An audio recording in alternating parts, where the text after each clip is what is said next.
Noches tengan todos ustedes, sean bienvenidos una vez más todos los jueves a las 8 de la noche en el programa Sin Esquemas de la revista Sin Recreo.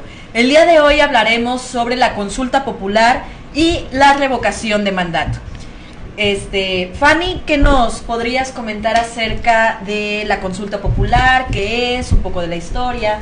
Sí, bueno, antes que nada, muchas gracias a todas las personas que nos están viendo a través de Revista Sin Recreo y a ustedes por estar aquí. También quiero aprovechar el espacio para felicitar a nuestra compañera Lluvia, que no se encuentra hoy aquí con nosotros, pero pues le mandamos un saludo y unas felicitaciones de parte de todo el equipo de aquí de Sin Esquemas y de Revista Sin Recreo.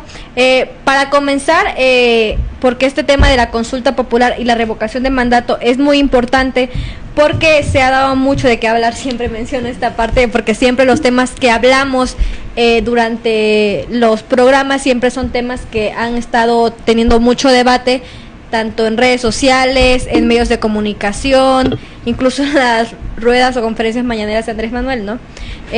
La consulta popular está jugando, junto con la revocación de mandato, un tema muy importante con el gobierno de Andrés Manuel, porque desde que inicia, él ha venido comentando esta parte, o bueno, desde que inició con las supuestas consultas popular que nosotros o muchos decíamos que no eran correctas porque no tenían ni siquiera la validez. Entonces ahorita vamos a hablar un poco sobre si eran o no eran correctas, cómo funcionaban, y ahorita vamos a explicar cómo se lleva a cabo, cómo nacen las consultas populares, que principalmente se ha mencionado que aquí en México la consulta popular no ha tenido una consolidación 100% que garantice que dentro de ellas se lleva a cabo la democracia. Bueno, aquí me gustaría aclarar para todos los que nos sintonizan que la consulta popular es un derecho constitucional establecido en el artículo 35, en donde se le otorga a los ciudadanos el derecho o la obligación de votar en torno a temas de trascendencia nacional. De trascendencia nacional. Sí, sí, en ese sentido tienes razón. El detalle también está aquí que lo que es la consulta popular no es algo que se venga manejando de muchísimos años. Incluso aquí en México se estima que aproximadamente, o que fue el día 9 de agosto del 2012, cuando entra esta figura y aparece en el Diario Oficial de la Federación. Menciona incluso los documentos existentes que la consulta popular es un mecanismo de participación ciudadana que sirve para ejercer el derecho constitucional que tenemos de antemano todos los mexicanos para votar en temas en torno, o lo que comentabas ahorita, de trascendencia nacional. Por ejemplo, la vez pasada, el año pasado, se hicieron consultas populares cuando ya Andrés Manuel ganó la elección, sobre los 10 proyectos prioritarios que él tenía, que esos 10 proyectos que marcaban el futuro o marcan el futuro de los próximos 6 años para México, bueno, que se van a llevar a cabo durante los 6 años.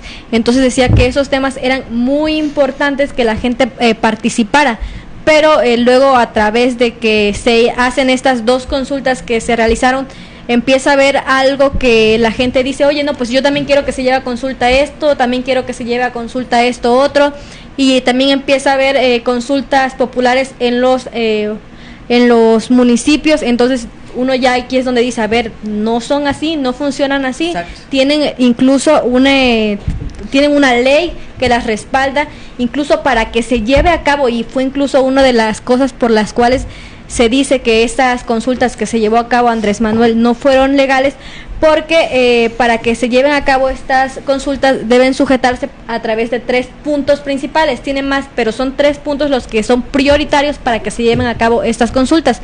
Que el primero es que sean convocadas por el Congreso de la Unión. El segundo es que tiene que haber un equivalente al 33% de los integrantes que integren cualquiera de las 2 cámaras. Y el tercer punto es que los ciudadanos deben tener una participación equivalente al 2%, bueno, leí que puede ser 2 o 3% a los que están registrados en la lista del padrón nominal. Exacto, fíjate que aquí, para aclarar, la ley que rige todo el sistema de la consulta popular es la Ley Federal de la Consulta Popular, publicada y entrada en vigor el 14 de marzo del 2014. Sí.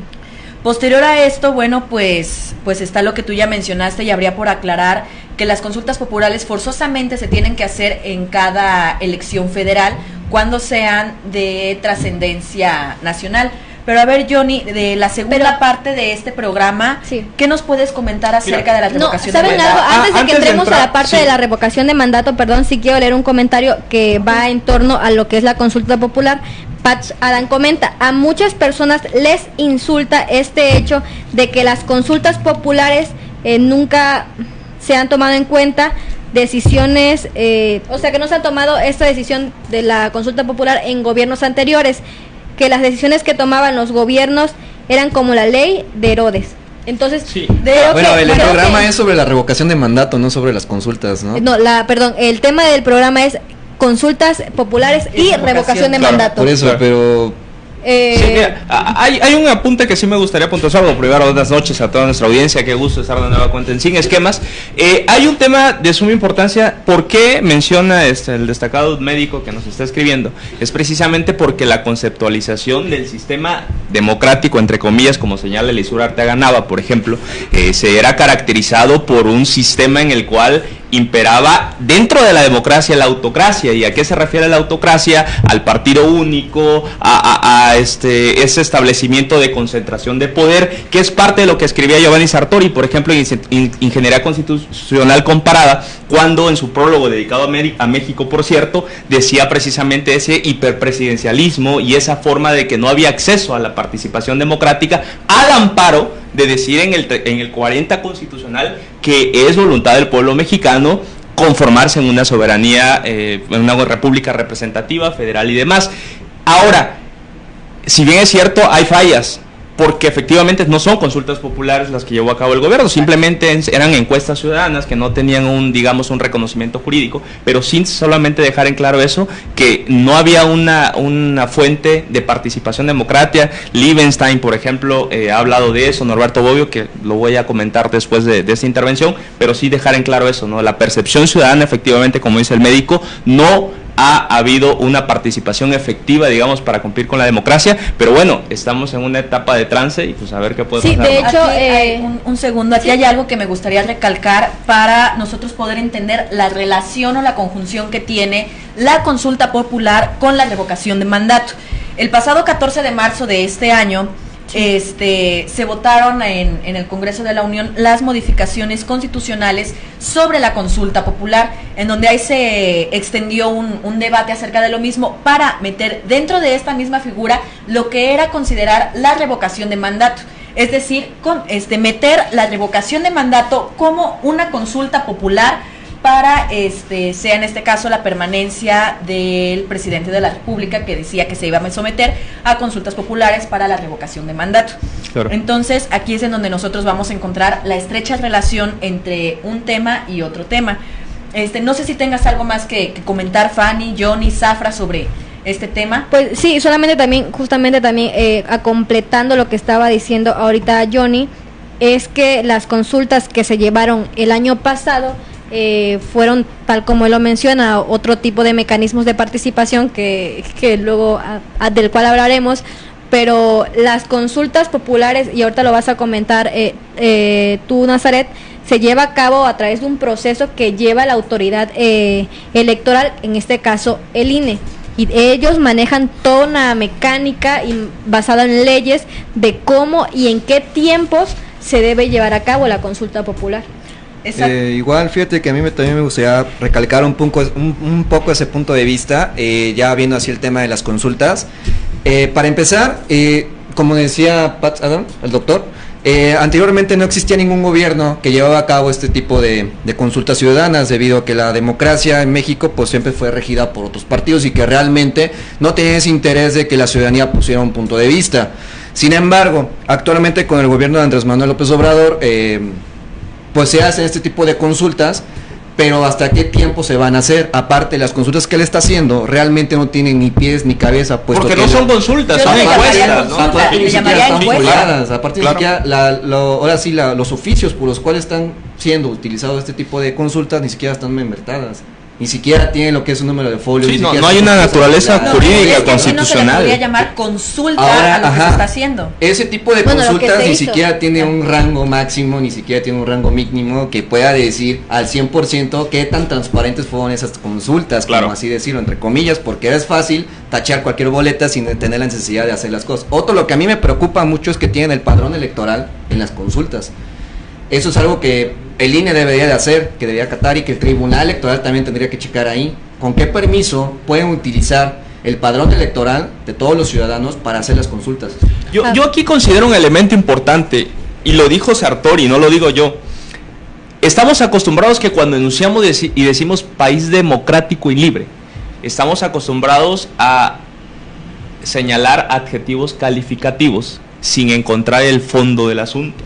¿A qué me refiero con eso? Un sistema democrático lleva una carga ideológica. Entonces, no simplemente es decir, a ver, es una república, sí, pero democrático. Creo que se estuviera dando golpes de ahogado Maquiavelo, por ejemplo, cuando hablaba de las democracias, de la república, de los principados. Pero bueno, entonces, el hecho de mencionar sistema democrático en la Constitución política, y por ende en el 35, en el 39, el 40, 42 constitucional, estamos comprometidos a hacer valer ciertos requisitos que se diferencien a una autocracia, que es algo que, pues, siendo sinceros, pasó en el partido oficial, en el sistema presidencial. Ahí está Daniel Cosío Villegas, por ejemplo, que hablaba de la regla que había general de todos, de que sometimiento de partidos, inclusive intervención extranjera, en el sistema político mexicano. Lo que sí considero es que empecemos a hablar de qué es lo que abarca entonces un sistema democrático, porque hay unas herramientas muy interesantes. Ahora sí señalo lo que decía Carl Liebenstein. Por ejemplo, él mencionaba que es el sometido quien tiene el poder de decidir y no va a tener ninguna apelación o sometimiento alguno por parte de alguna decisión de un ente superior. ¿Qué estamos diciendo? Recalcar la teoría clásica del mandato, de democracia, demos y kratos. Sin embargo, eso ya está obsoleto. Entonces debemos empezar a entender que las figuras de participación ciudadana, porque tanto el referéndum, el plebiscito, recordamos por ejemplo el plebiscito en la plebe allá en el derecho romano, pues eran precisamente una especie de consultas de preguntar, oye, tu derecho, ¿qué quieres que pase contigo? Pero no había vinculación como tal, que es algo que ya entra en la revocación de mandato, entendiendo a como una parte esencial de un referéndum. Pero sí me gustaría escuchar su opinión con respecto a la percepción democrática y hasta dónde pueden llegar, porque se tienen que escuchar las mayorías, pero hacer valer derechos de las minorías. Voy a leer un comentario a lo que posterior al comentario, sí me gustaría comentar lo que menciona Johnny de la democracia, pero vamos a escuchar. Dice Patch Adam, en efecto, las consultas anteriores fueron un ensayo en esta incipiente democracia, pero que causó mucha estridencia en los adversarios del PRI y del PAN. Esperemos las verdaderas consultas y ahí se verá. Los padrones electorales los usaron siempre los gobiernos del PRIAN para hacer llegar invitaciones a votar por ellos en plena veda electoral, por ejemplo. Aquí hay algo que me gustaría rescatar de Patch, es acerca de la incipiente democracia, y yo le añadiría que es incipiente, insípida y falsa. ¿Por qué?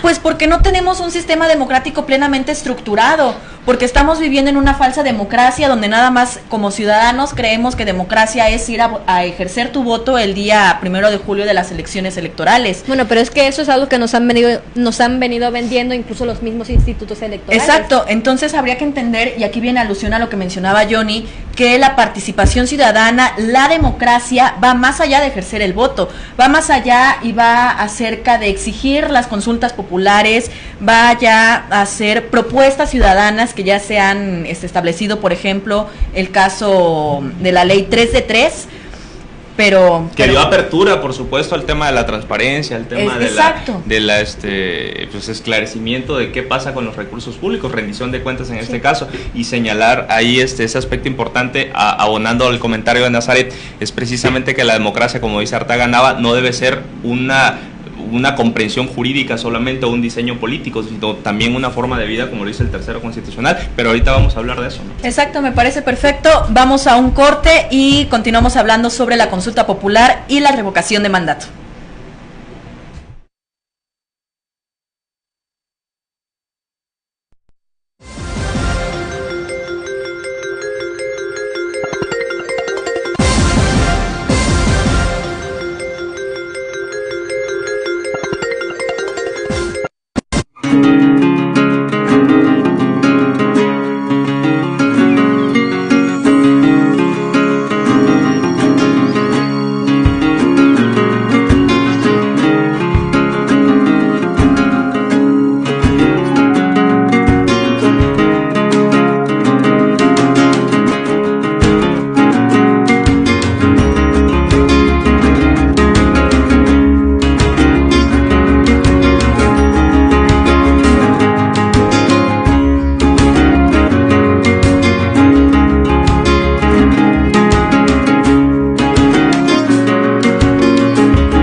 Estamos de vuelta, gracias por seguir sintonizándonos en este programa Sin Esquemas de la revista Sin Recreo.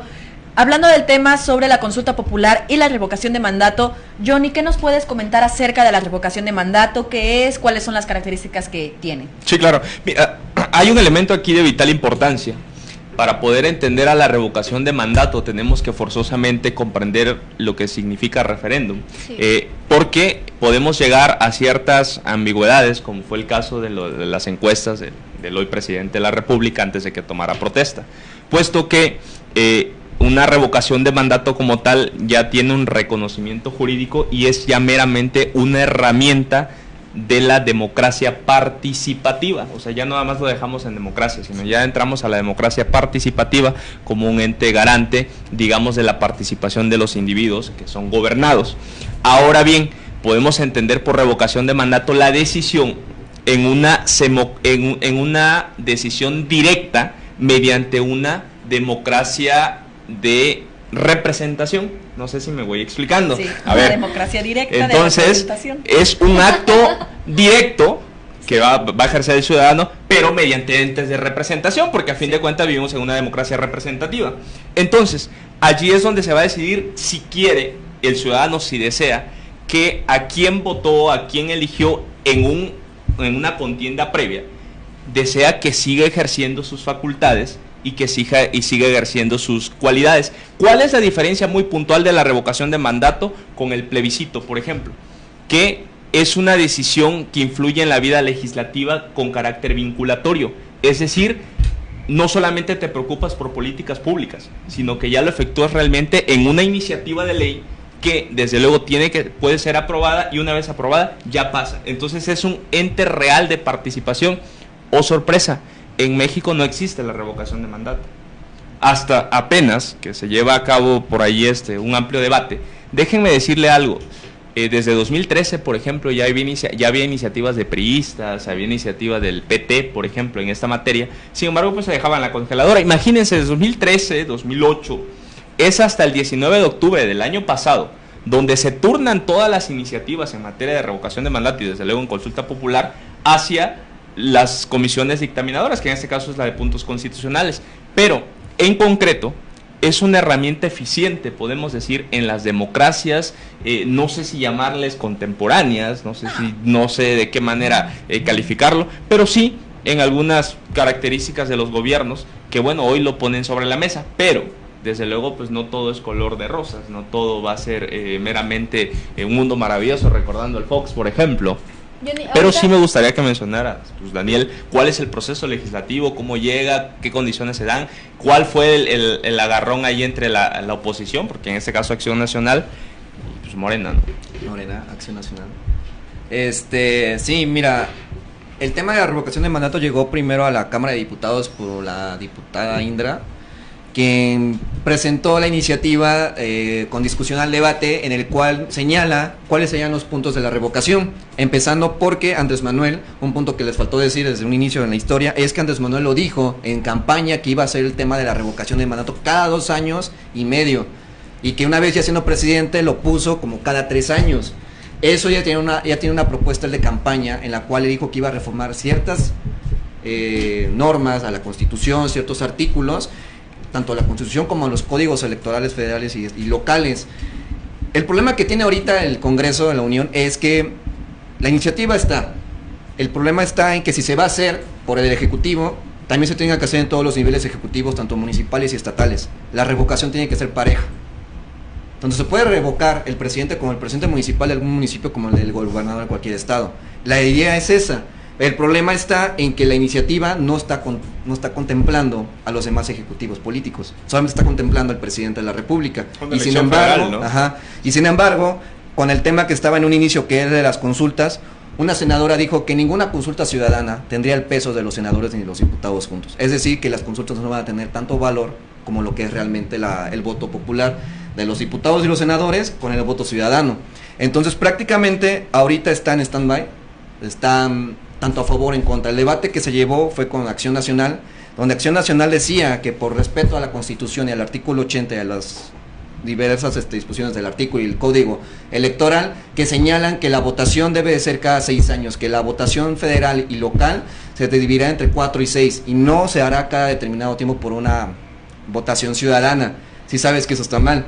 Entonces realmente, actualmente Morena hace y construye cosas que no tienen ni pies ni cabeza, empezando por la revocación de mandato. Estará interesante saber si esto se llegara a aprobar, cuál va a ser la ley y cómo va a ser el procedimiento que se va a llevar a cabo para que esa revocación de mandato sea un éxito y que realmente sea transparente y lo más importante, ver cómo el INE va a responder ante ello. Porque tú sabes bien que la revocación de mandato tiene que hacerse elecciones, ya sea por 2 años y medio o por 3 años. Es decir, menos tiempo que lo que tiene un presidente municipal actualmente en los Aquí sobre todo lo que me llama mucho la atención y sí me genera mucho ruido es la consecuencia posterior a la revocación de mandato. Es decir, llevas la votación y sí, a ver, imaginémonos, se va el presidente, se revoca. Entonces, sí se ponen en dudas algunos criterios constitucionales porque recordemos que hay interinatos. Mira, una de las ideas que tuvo la oposición, la bancada del PRI es, si se va a hacer la revocación de mandato, se va a disminuir los años de presidente, dejarlos a 4 años como lo tiene nuestro vecino del norte. Esa es la idea, no más, porque 6 años y revocación de mandato de otros 6 años es mucho tiempo para una sola persona y para una administración. Entonces, ¿considera que es mejor la reelección? Aquí habría... Mira, si es a menos tiempo, sí. Si es un tiempo corto, como de 4 años, realmente sí. Pero si es un tiempo de 6 años, no.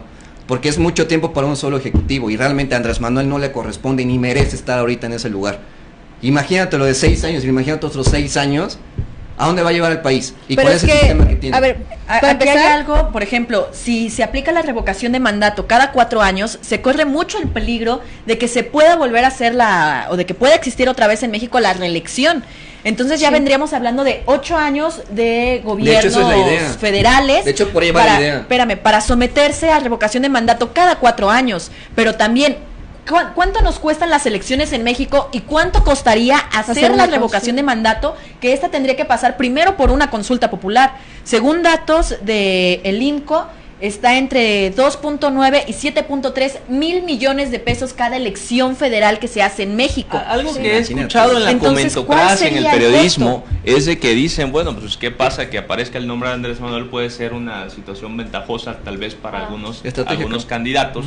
Digo, pues también se vale, también lo hizo el PRI en algún momento, lo hizo en cierta ocasión tal vez el PAN, y pues se vale ese tipo de participación, pero no sé qué opinión les merece eso, ¿no? Yo aquí tengo una duda, porque creo que es algo que se ha venido difundiendo, y es que nosotros, incluso tal vez yo tenía la idea de que la revocación de mandato está programada para hacerlo dentro de 3 años, cuando se hace las elecciones de diputados locales, en algunos estados va a haber gubernaturas y presidentes municipales, se iba a meter a consulta, y como esta parte de la revocación de mandato sobre el tema de la presidencia de Andrés Manuel, que eso no garantizaba que estuviera más del tiempo que le tocan los 6 años, sino que en ese momento él decía, si la gente dice yo no merezco seguir en el puesto, se declinaba y entraba otra persona. Ahora, yo considero aquí otro tema importante que tiene que ver con la legitimidad, que estoy seguro que Nazaret lo va a comprender. ¿A qué me refiero con esto? De que justamente tal parece que a veces, o en la mayoría de las ocasiones, y hay que decirlo, el peor enemigo de Andrés Manuel es el mismo, el presidente de la República, puesto que ha puesto y sometido a votación cuando inclusive la legitimidad que tiene es demasiado solvente, es decir, votaron muchas personas por él y tiene una legitimidad suficiente para poder realizar inclusive reformas constitucionales, pero le puede llegar a costar, y vaya que le está costando aquí en Veracruz, por ejemplo, el alto grado de críticas, ya no nada más en inseguridad, sino en muchos elementos y factores. Entonces, ¿hasta dónde puede llegar a afectar inclusive al propio presidente de la República, concatenada la revocación de mandato como posible medio, por ejemplo, con el tema del fuero constitucional? Hace un par de días acaban de desaforar a un diputado federal emanado de las filas del Movimiento de Regeneración Nacional por un homicidio. Entonces, ¿qué es lo que va a pasar? Acordémonos que dentro del juicio político hay por allí algunas medidas en las cuales pierdes tus efectos, digamos, la situación que tienes en el carácter de servidor público, legislador, y puedes enfrentar ciertas jurisdicciones. Entonces, la revocación puede ser una incipiencia inclusive para perseguir este tipo de situaciones. Es que sabes que comentas algo muy importante, y es que nosotros estamos relacionando al presidente de la República como aquel que respalda a todos los gobernadores. O sea, es decir, aquí en Veracruz se está criticando mucho la figura del papel que está jugando el gobernador y muchos diputados y presidentes que hay del partido Morena. A nivel nacional hay mucha gente que hace buena crítica sobre el presidente de la República. ¿Qué tanto va a afectar hacer una revocación de mandato o una consulta popular en el puesto o en el caso de Andrés Manuel cuando los demás no están funcionando? Y el detalle es que no dicen tal gobernador o tal diputado o tal presidente, no dicen Morena, generalizan a todo el partido diciendo que no está haciendo un buen trabajo. Cuando mucha gente, hay que mencionarlo porque si no, no estuvieran así también determinados temas en debate, es que no se ha mencionado que hasta el momento no ha habido una crítica extremadamente fuerte que critique a Andrés Manuel diciendo que su trabajo está nefasto. Bueno, es que aquí también hay que checar las cuestiones de legitimidad, de aceptación y de legalidad, que es un aspecto muy importante de las acciones que está tomando el gobierno federal y el presidente Andrés Manuel López Obrador, así como también los gobernadores de los estados. Sí, mira, aparte, diciendo lo que estás diciendo, Fanny, mira, la verdad, sí ha habido críticas, porque las hay todos los días hay críticas ante el presidente de la República. Aparte, el presidente de la República pues es el jefe político de todos los gobernadores y de todos los políticos, color que tengan. No importa el color que sea, es un jefe político y es jefe político obligatoriamente de ellos. La idea que comentaba Johnny es esa, o sea, la revocación de mandato lo que va a llevar es que es una catapulta para lo que decía Nazaret, para la reelección a futuro. Eso es lo que va a traer entre manos la revocación de mandato del tema. Y es lo que va a llevar pues a una disputa y un debate muy profundo en el Senado y en el Congreso, porque pues es pensar realmente primero sobre las acciones que está teniendo ahorita el presidente y el gobierno de Morena y ver si realmente es necesaria la revocación de mandato, porque para empezar muchos desconocen lo que es una revocación de mandato. Es la primera vez que en México se menciona ese tipo de temas y realmente porque no ha habido democracia en el país. Nunca ha existido la democracia en México. ¿No? A mi perspectiva, a mi forma de ver las cosas, jamás ha existido la democracia. No, y con consultas no va a haber. Entonces realmente ese es el tema.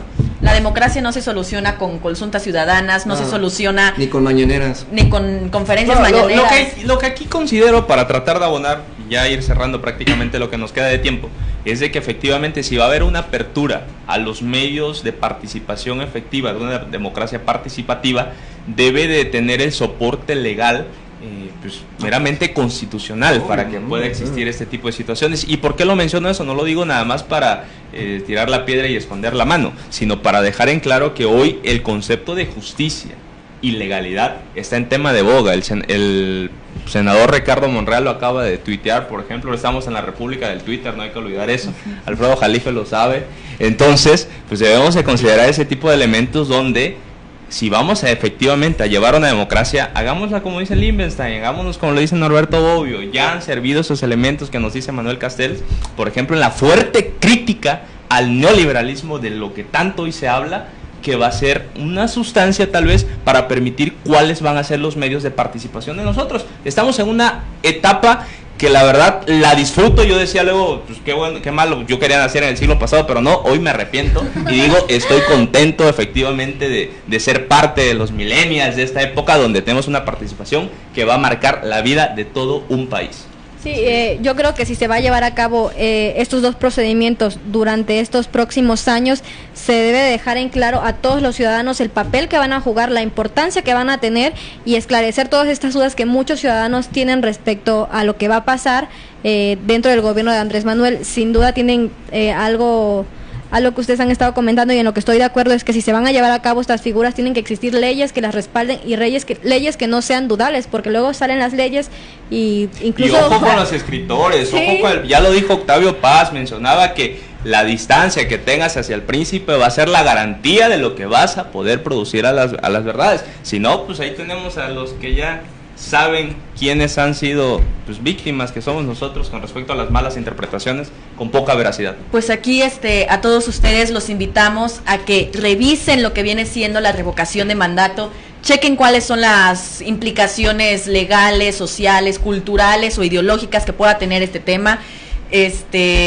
Pues sin nada más que decirles que muchas gracias por sintonizarnos. Gracias Afra, gracias Fanny, gracias Johnny, gracias al equipo de Sin Esquemas por hacer este programa un éxito y un seguimiento de cada uno de los temas que están en boga de todos. Bueno, antes de irnos vamos a mandarle saludos a Patch Adam, que nos estuvo siguiendo durante todo el programa, a Pollito Mix Yepes Cruz, a Carla Smart, a Luis Gerardo, que ya dice que mañana aparecerá nota informativa sobre este programa a través de Revista Sin Recreo. Uy, qué miedo.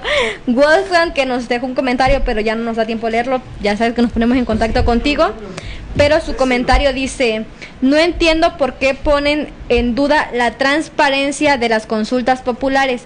Creo que se debió en sexenios anteriores poner en duda al INE, quien estaba acostumbrado a imponer presidentes y gobernantes. Saludos a todos. Déjame contestarle que no fueron consultas populares, solamente fueron encuestas. Fueron elecciones. Bueno, entonces ya con esto finalizamos. También mandamos saludos a David Carrión, Griselda Morales Alarcón, Hugo de Jesús y Alondra Alemán. Y a todas las personas que nos estuvieron siguiendo durante esta transmisión, muchas gracias. Nos vemos el próximo jueves 2 de mayo. No, sí, 2 de mayo. Y no hay que sorprendernos, acuérdense que no hay sorpresas, sorprendidos. Nos vemos. Adiós.